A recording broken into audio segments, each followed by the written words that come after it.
بكل المراحل كان بيوحدنا شيء واحد، هو التخلص من نظام الاستبداد في سوريا. هوب، يعني هي أكبر من اللي قبلها. إن كان في شيء بيوحدنا كشعب هو إسقاط النظام. أنت لا، أنت ما بدك إسقاط النظام. يبقى الشعار الإصلاح وليس إسقاط النظام. عم نحكي عن إصلاح شو؟ إصلاح السياسي.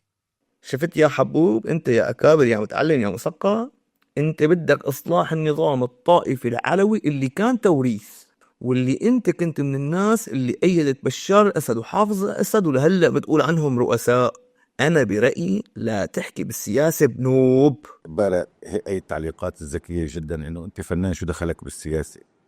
الحقيقة هي اولا ملا سياسي، هذا الشأن الوطني السوري.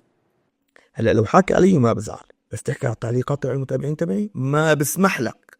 بعدين صار لك ساعة عم تفت برا الصحن وترد وتلقي، وبالآخر تقول لي مو سياسي، لكن شو بطعطع.